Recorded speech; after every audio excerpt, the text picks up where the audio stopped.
Hello, I don't even know what day it is. Happy Thursday. Welcome back to my channel. This is a general reading for Capricorn. Let me turn on that cute little light. Please hold.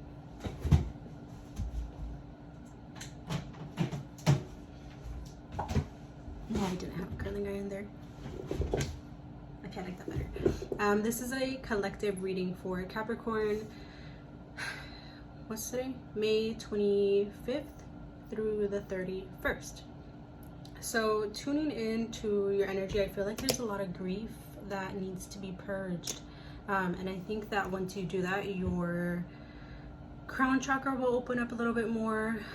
Your heart chakra will feel less heavy, and you will be able to truly listen to your intuition. I say that because the very first card that came out for you was the Two of Wands in reverse, and a few of them kind of came out a little lopsided. A couple of them came out in reverse.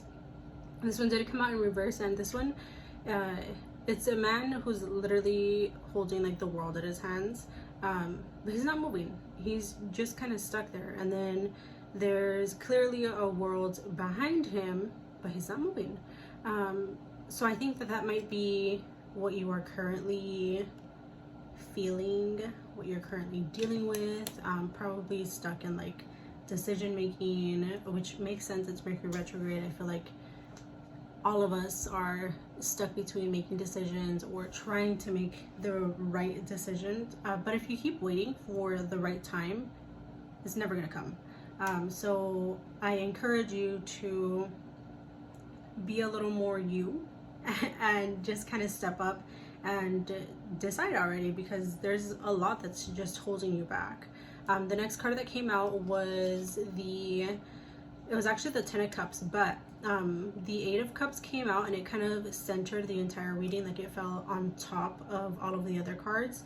So I'm assuming that this is just kind of the overall energy, just because usually when they do come out directly on top and literally like there's a whole row of the rest of the cards, the one that's on top is your overall energy. At least that's the way that I feel it. Especially with before even flipping this one over, I felt like there was just some grief that needs to be moved. So I think that you do not pay attention to my nails, please. I started them, didn't finish them. I'm not gonna zoom into that. But I think that there's a lot that you have just kind of held like close to your heart, close to your chest, and I know that you are a very loyal person. You expect that of others, and I think that your loyalty might be setting you up here, because it's almost like you're giving somebody a chance to come back in and either give you the world or for you to give them the world, but the right time is never the right time. Like the right time never happens if you keep waiting for it. So the right time is the wrong time, and I think it's just time for you to be willing to walk away from all of the frustrations, from the hurt, from the disappointments, whether it be in yourself, in your career, in your relationships, in your finances. It's time to step away. That is so funny. It's time to, I don't know if the sound came out or if it's going to come out in this video, but somebody just dropped like a dish, a pan or something. So I heard it crashing. Interesting. But it's definitely time to walk away from all that old stuff. I can feel that you're kind of holding on to some emotional baggage, and it's not doing you any good, because you're not protecting yourself. You're just isolating. So try to let that go a little bit. In order to do so, I think you might benefit actually from exerting your physical body to some degree. Also doing a little bit more meditating. I'm not sure if you meditate at all, but you need to kind of bring yourself back down and ground yourself all over again, because there's just a lot that's kind of, there's a lot in your crown chakra. Once you get past that, this is fleeting, by the way. So I feel like this is something that has been kind of coming up in waves almost, because that's how it feels. It's almost like it feels like smooth sailing, and then all of a sudden like there's just too much. So I feel like you might have been experiencing this in just waves, very normal. You've probably been feeling internally lots of ups and downs, but this has been going on for, I want to say, a couple of months already. The earliest maybe within like a couple of weeks, but I feel like it's been a couple of months that you've kind of been maybe holding some frustrations against yourself and just feeling a lot of disappointment. And because that has been like your overall energy for a little bit already, this is definitely moving. Like you're so close. You're close to the end of it. Super, super close. And I just thought of that image where it's someone who's like digging for gold or something, or they're like digging for diamonds, and then there's one person who's like right there, but they give up, and there's another person who just keeps going. Please keep going. I know that you are not quitters.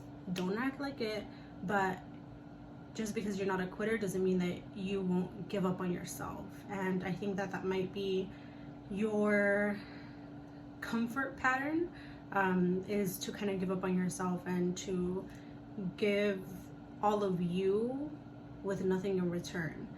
So do not wait until someone comes back to you, or until someone says, okay, I'm gonna give you all of this because you're worth it. Give it to yourself because you're worth it, and prioritize yourself, because I think you're being loyal maybe to the wrong people, to the wrong situations. Don't do that. Again, fleeting energy though. It's not fleeting, actually. It's something that you're currently moving through. So it will pass. This too shall pass. And then also what lets me know that it's moving, and it's kind of moving fast, is because the Ten of Cups was the next card that I pulled for you. This was followed by the Queen of Wands, the Knight of Wands, the Sun, and that's it. There was a Page of Wands, but I think I only pulled like six cards, so I'm going to take that one out. But did it come out? It came out at the very end, which the way that these kind of spread themselves out, you will be making the necessary changes within yourself, allowing yourself to step up for yourself, and to rebuild, really. So with the Ten of Cups, I do feel like you will start to feel inspired again, maybe more passionate, and I feel like you will start to feel a lot lighter when you allow yourself to release whatever you've been holding on to. It feels like a bit of grief, a bit of anger, probably some frustration. It's just like that. So work through that so that you can kind of purge and prepare yourself for the abundance and the joy that you're seeking. With the Ten of Cups, this one, like Nine of Cups. I've been saying Ten of Cups this whole time. But with the Nine of Cups, this is a really good card, but if you kind of look closely, all of the cups are kind of empty. So they're there almost like trophies, but they're not filled up yet. So you will start to feel this kind of joy come in, maybe stronger connections come in, but it's super, super important that you do not give all of yourself entirely to where you deplete yourself, because that will keep your cups empty. Very, very important. And then with the Queen of Wands and the Knight of Wands, I just realized that that's a pair. So I feel like if you are currently involved with someone, you more than likely have been undergoing the same healing journey, or like the same healing process, the same transformation process, because these are like counterparts. But if you are currently, this is a love reading. If you are currently involved with anyone, or if you are talking to somebody, or if you are maybe dating, I think either one, you will be meeting someone.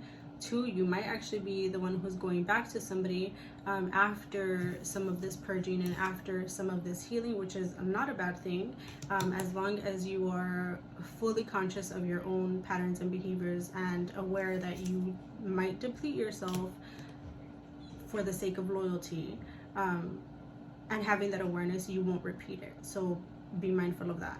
But this is totally a love reading. So with these counterparts, the Queen of Wands and the Knight of Wands, I think the person that you might be, and it could be your own feminine and masculine energies as well, but it feels like it's another person. It feels very coupley, not just because they are like counterparts, but energetically. because sometimes they come out this way and it doesn't feel that way at all. But with the Queen of Wands and the Knight of Wands, I feel like the person that you might be, and this could be flipped by the way, the person that you might be involved with, dealing with, dating, seeing, whatever, going back to, maybe reconsidering, whatever that may be, they have also been on the same journey that you've been on, and they've started to kind of build your foundation a little bit more. So one of you might be wanting to kind of rush in a little bit faster than the other, and it's just because one of you is a little bit more grounded than the other. For if it's you who's rushing in, again, be mindful of your own patterns and behaviors so that you do not empty yourself or deplete yourself, and that you don't like reprioritize your entire world so that this person can be the very, very center of it. You need to have a very, very healthy balance, and I do think that you have the ability to create it, but you have to be really, really mindful. And I say that just because loyalty is so heavy for you that you might be prone to staying in connections or in jobs even, just for the sake of time spent together, and that's not really a good thing if like the love or if the passion is not there. So just slow down a little bit, take your time. As long as you're mindful, there's really nothing to fear here, and to be honest, I think the outcome will be really good. And I say that because the Sun card was the last card, or the last card that I'm actually reading. The other card that came out was the Page of Wands, which is just reaffirming what I said about being mindful of your own patterns and behaviors. Yes, you might reconnect, or you might meet someone who seems like your equal, but because we're constantly healing, so really don't listen to this and think like, oh, I'm not good enough, or like, oh, I'm not ready for this. You are. But because we're constantly healing, we're constantly like on this journey, we can always go back and kind of reorganize our lives to make space for somebody. And while that's healthy, you don't want to reorganize your entire life to where you're putting your own autonomy on the back seat. That's not a good thing. So just be aware of that. But I do feel like this has some pretty fucking solid ass energy. Like, you got the Sun card, the brightest card in the deck. Whoever this person might be might literally like bring your, I heard like 3 different things, and it all has to do with the same thing. They can bring your inner child out. They might make your inner child super, super happy, and also just make you feel comfortable and safe, which is a beautiful connection. Just make sure that you are keeping autonomy very balanced, and that will help keep your entire relationship balanced. This was your reading. I don't really like holding up the cards like this because, first of all, my hands are not that big, but you get the point. This is what's coming to you. Make space for it. Make space in your hearts. That's what I have for you today. Please remember, I will never DM you for a reading. Need some water. My only Instagram is Mountains by Melody Ann. I have 2 TikToks. One of them is Mountains by Melody Ann. The second is the Holistic Healer. I will never DM you if you want to book a personal reading, and who knows, maybe see if this is your situation. You can book a reading with me at theholistichealer.org, not .com. Thank you for watching. Tell a friend, subscribe, share.